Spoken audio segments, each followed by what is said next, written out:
오늘 우리에게 주신 하나님의 말씀은 빌립보서 1장 3절에서 11절 말씀입니다. 내가 너희를 생각할 때마다 나의 하나님께 감사하며 간구할 때마다 너희 무리를 위하여 기쁨으로 항상 간구함은 너희가 첫날부터 이제까지 복음을 위한 일에 참여하고 있기 때문이라. 너희 안에서 착한 일을 시작하시니가 그리스도 예수의 날까지 이루실 줄을 우리는 확신하노라. 내가 너희 무리를 위하여 이와 같이 생각하는 것이 마땅하니 이는 너희가 내 마음에 있으며 나의 매임과 복음을 변명함과 확정함에 너희가 다 나와 함께 은혜에 참여한 자가 됨이라. 내가 예수 그리스도의 심장으로 너희 무리를 얼마나 사모하는지 하나님이 내 증인이 되시니라. 내가 기도하노라. 너희 사랑과 지식과 모든 총명으로 점점 더 풍성하게 하사 너희로 지극히 선한 것을 분별하며 또 진실하여 허물 없이 그리스도의 날까지 이르고 예수 그리스도로 말미암아 의의 열매가 가득하여 하나님의 영광과 찬송이 되기를 원하노라. 아멘. 오늘은 감사할 수 없는 곳에서 감사라는 주제로 여러분과 말씀을 나누어 보도록 하겠습니다. 여러분은 어떠한 상황 속에서도 하나님을 찬양하고 있습니까? 우리가 좋을 때는 하나님을 찬양하지만 상황이 좋지 않을 때는 하나님을 찬양하기보다는 하나님께 불평과 불만을 말하고 있을 때가 너무나 많습니다. 그러나 우리는 하나님께 감사와 찬양을 올려드려야 하는 사람들입니다. 웨스터민스터 소요리 문답을 보면요, 하나님께서 인간을 창조하신 목적은 하나님을 찬양하기 위해서라고 나옵니다. 이것이 우리의 창조 목적이기 때문입니다. 그러나 우리는 우리의 상황 속에서 하나님을 찬양하고 하나님께 감사해야 하지만 우리의 상황 속에서 그 상황을 보면서 일희일비할 때가 너무나 많습니다. 그리고 하나님 앞에서 내 문제, 내 상황에 대해서 하나님 이게 안 돼요. 이게 어려워요. 난 못하겠어요. 하나님 왜 이렇게 하셨어요? 불평불만할 수밖에, 불평불만만 할 때가 너무나 많다는 것입니다. 그런데 오늘 본문의 바울은 감옥 속에서 이 빌립보 교회 사람들에게 편지를 썼습니다. 그리고 감옥에 갇혀 있는 상태에서도 복음을 전하고 하나님께 찬양과 하나님께 영광을 올려드렸습니다. 바울은 감옥 속에서 왜 그렇게 할 수 있었을까요? 오늘 본문을 통해서 이 이야기를 잠시 해보려고 합니다.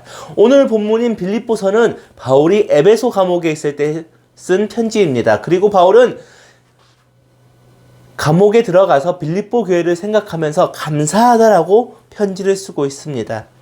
인간으로서는 전혀 이해가 되지 않습니다.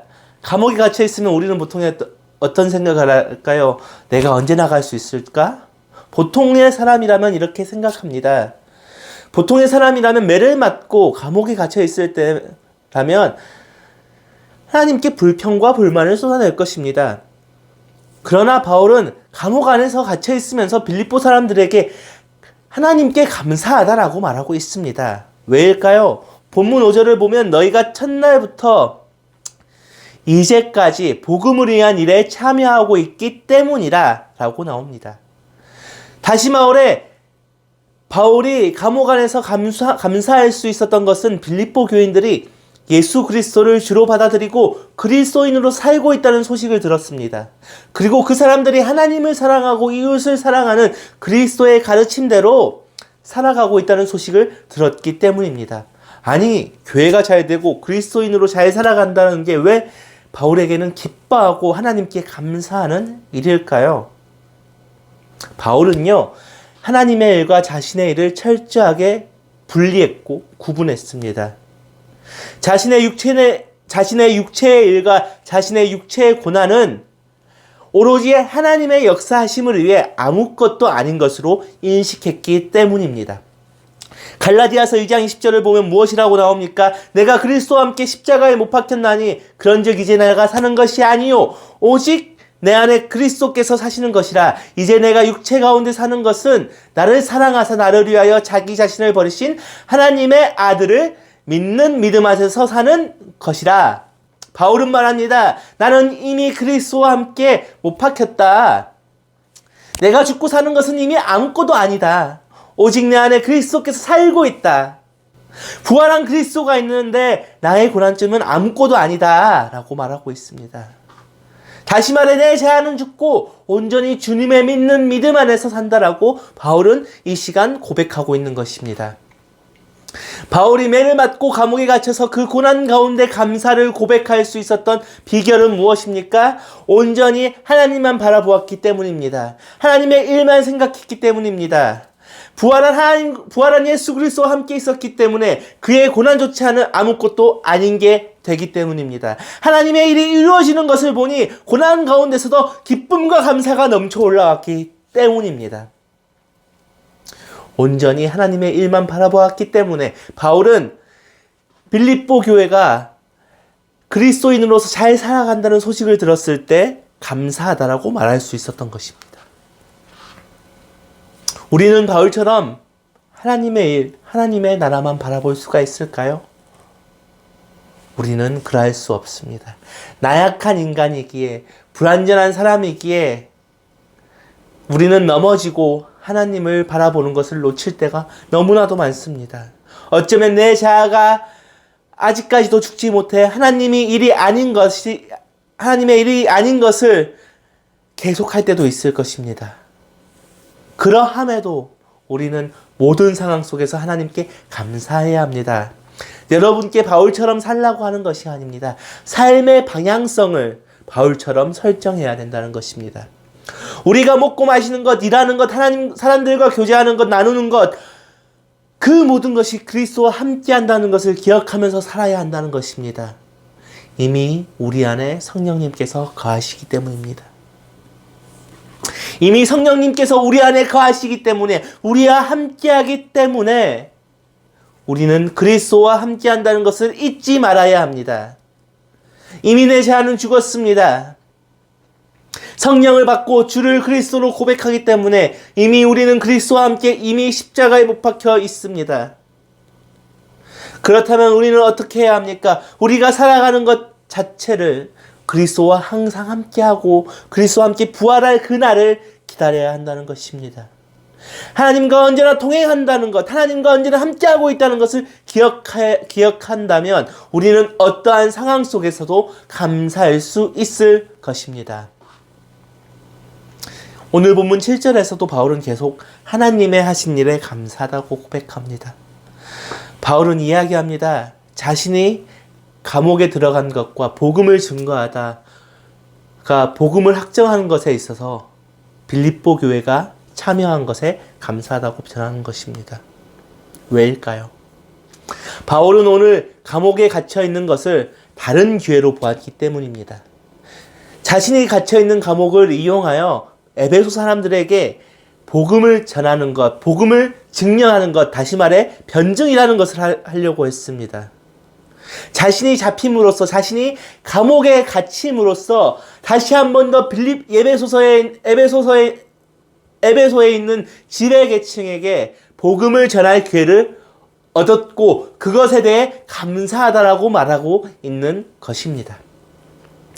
그리고 자신이 여기까지 올 수 있었던 것 또한 빌립보 교회가 자신의 사역에 참여했기 때문이라고 감사하고 있다고 말하고 있는 것입니다. 우리는 기억해야 합니다. 우리가 모든 상황에서 불평불만을 늘어놓을 것이 아니라 우리가 겪는 상황 속에서 하나님께 어떻게 영광을 돌릴 것인지, 하나님의 일을 어떻게 할 것인지 다른 시각으로 바라봐야 된다는 것입니다. 부정적인 시각이 아니라 하나님의 일을 바라보면서 어떻게 이 일을 하나님께 영광을 돌리며 하나님이 할 수 있는 기회로 만드는 것, 그것이 나에게 선이 되기 때문에 그렇게 해야 되는데 내가 어떻게 그것을 할 수 있는 것을 바라보아야 한다는 것입니다. 우리는 모든 상황 속에서 불평불만하기 쉽습니다. 모든 상황 속에서 그 상황만 집중해놓고 내가 고난받고 고통받는 것만 집중해서 보고 있습니다. 그렇다면 그 상황 속에서 나아갈 길을 찾을 수가 있을까요? 우리는 그 안에서도 하나님이 행하실 선을 찾아내야 합니다. 오늘 바울이 에베소 감옥에 갇혀 있는 것을 감옥의 갇힘으로 끝난 것이 아니라 그것을 에베소 지배계층에게 복음을 변증할 수 있는 기회로 삼은 것처럼 우리가 겪고 있는 그 모든 상황 속에서 하나님께 선이 되는, 우리와 하나님께 선이 되는 그 일들을 찾아내서 나아간다면 그것이 하나님께 감사한 일이 될 수 있기 때문입니다. 오늘 우리는 바울이 이 감사했던 이유들을 잘 기억해야 합니다. 바울은 복음만 생각했고 하나님의 일들만 생각했습니다. 그리고 자신이 처한 상황 모든 것을 하나님의 일을 하기 위한 기회로 삼으려고 했습니다. 여러분, 우리는 우리의 삶에서 어떻게 살아가고 있나요? 하나님께 감사하고 있었나요? 하나님이 주신 기회를 찾지 않고 하나님이 주신 선의 방법을 찾지 않고 불평불만만 늘어놓고 있진 않았나요? 우리는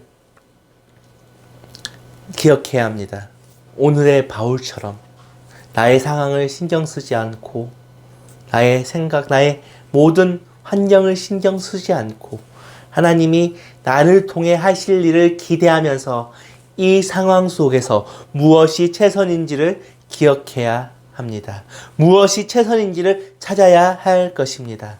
그리고 그 최선을 향하여 하나님께 영광을 돌리며 나아갈 때 하나님께서는 우리의 찬양과 영광을 받아주시고 우리를 하나님의 선으로 분명히 이끄실 것입니다.